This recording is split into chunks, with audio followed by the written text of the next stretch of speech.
Ooh, look at this, mystical. This is my humidifier and it smells good. I'm gonna launch this project right now. We're gonna do this shit. Okay, we're launching on Friday, 7/29. Our goal is $2,000 so I can make the best book that I can make. Launch project now. Bam! Whoa! Please accept our rules. Okay, where is it? Oh, here. Okay. Launch project now. Boom. Your project is launched. Congratulations. Your project is live on Kickstarter. Drum roll. Here's your project link. Now I'm gonna blast the shit out of this. Let's do it. Hey. In this vlog, you're gonna take a look back at the crazy week that we've had, or that I've had. A lot of ups and downs. Really, and I'm not exaggerating that. I really felt push and pull of ideas, philosophies, and really hard to find your own when you're launching a product, but I think it's been incredibly instrumental and a learning process for me, and it's been a test of my heart. I'm starting to see where my strengths are and where my weaknesses are, and they're becoming more and more apparent, which is great because then I can really know who I am as a person and as an entrepreneur and as a content creator, blah, blah, blah, and focus more on what my strengths are. So it's really good to really flesh out and be clear about your weaknesses, right? And to acknowledge them and respect them. Respect the weaknesses, you know, like, okay, yeah, maybe I should ask somebody for help on that next time. Hey, good morning. Today we're going to the studio to shoot some more Hustle and Love and do some more of the projects.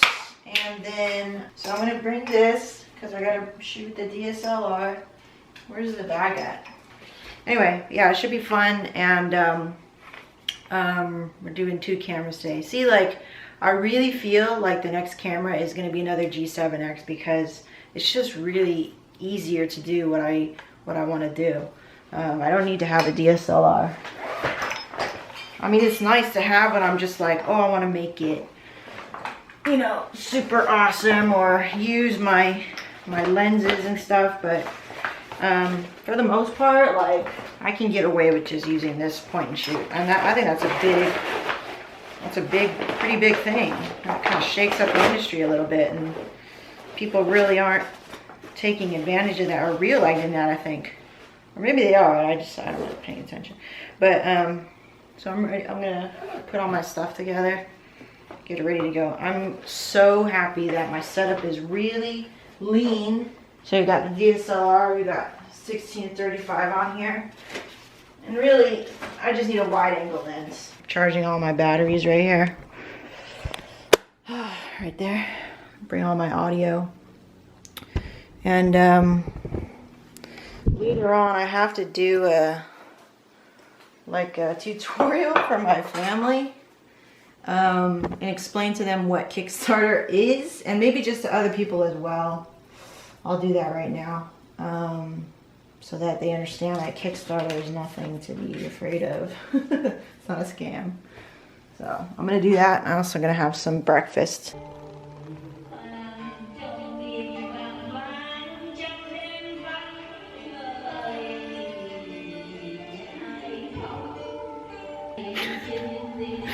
Looks like Kevin's mom's having a grand old time.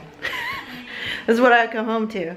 Had a great time in the studio today. Jeff came, put my camera here on my coffee cup. Came on to the show for Hustle and Love. That was a lot of fun.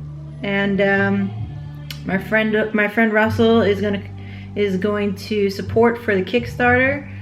I have so much to do for Kickstarter. It's pretty crazy. Now I'm learning what to actually put in there and the copy and how I can be creative, and I've got to do that today. So that's cool because that's fun. I get to be creative and I get to expand my mind and all this stuff. So Kevin won't be back. He's got a meeting at 4 and I still have to cook.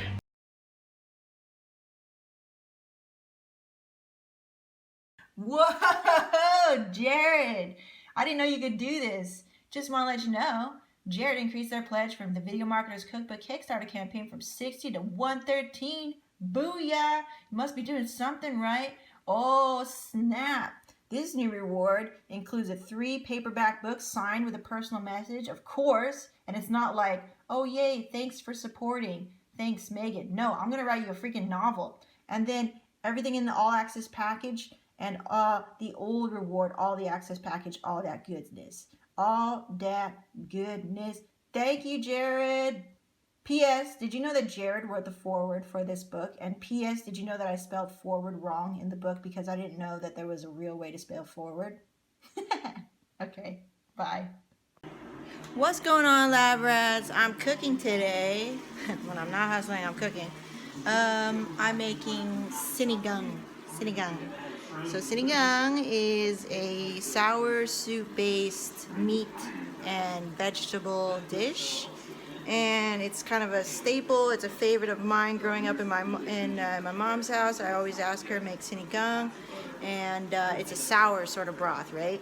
And it's very, very tasty. So I'm making it here with some beef chuck. Got a little bit left over, and the recipe is really simple, actually. I like to do a little twist on mine, right? Because once you learn a recipe, you make it your own, and you put your own twist to it. So I like to sear my meat just a little bit, and then saute my onions and garlic, and then I put the whole can of tomatoes first. Yeah, whole can, because a lot of meat, right? It's gonna cut down some of that meaty. And then I add boiling water that I'm already boiling right here. And then I add this wonderful MSG thing. And you always put this. This is just the way it do, okay? And no salt or anything like that. And what else? And then at the very end, when that has cooked down and the meat is super tender soft, then you put in your greens. So the greens that I have in my fridge are kale at the moment. And the classic is that, like, it's a green bean, but it's kind of rubbery and it's very long. It's like a rope, but it's a green bean. I don't know what you call it. But you just use whatever's in your kitchen. So that's what I'm making today. So when Kevin comes back, he was actually expecting a different dish, but this is what we got in the fridge. So this is what's gonna go down, and that's what I'm gonna make. How's it going, lab rats? Recipe number 2. I'm cooking sort of a wine braised lazy pot roast. Anyway, I had some leftover stuff lying around. I had that leftover piece of meat. I had some carrots. I have some wine that I wouldn't normally drink because it's this commercial brand. I always try to pick a different grape when I buy wine. But I haven't had wine in a really long time, and it's a Shiraz Cabernet blend, yellowtail. But I'm going to throw that in there, and then that'll be the second dish, and it's going to be a pretty rich dish. So I'm going to want to cut that with some acidity, and usually you do that with wine because it's acidic, or you can do it with some tomatoes because that's acidic too, or you can just lighten it up with a little bit of lemon. So that's what I'm going to do, and then after I pop this open, I'm going to have some wine too. I'm just going to try it because why should I be so biased against commercial wine? Let's do that. Let's open this bottle of wine. Also, hey, let's celebrate getting the 8th backer to the Kickstarter fund for the Video Marketer's Cookbook, a cookbook that is sadly not about really cooking food, but about cooking up good recipes and effective video. So, smells good. So I'm celebrating that with you guys, and we're going to toast to that in a minute. If I can find a glass. Let me see.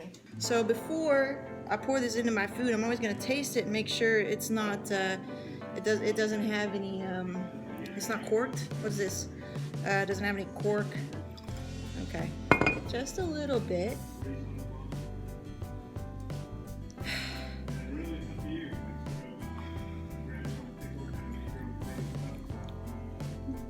I mean, who am I to judge, right? Commercial wine, it's red wine, just drink it, it's good. Okay, come on, it tastes good, there's no corkage, so let's go ahead and we're actually gonna let this thing Yeah, so see how it's kind of ready? It's like kind of losing some liquid here.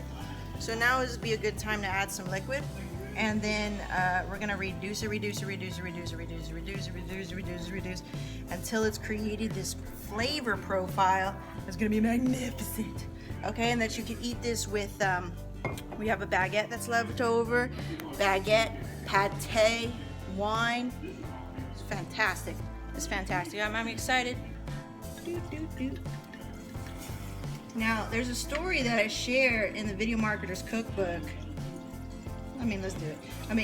In the Video Marketer's Cookbook, and it was kind of my first foray with cooking with wine with my cousin.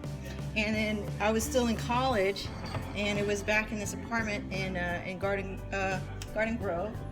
And then I said, I'm making pasta with wine and whatnot, and I'm an adult and shit.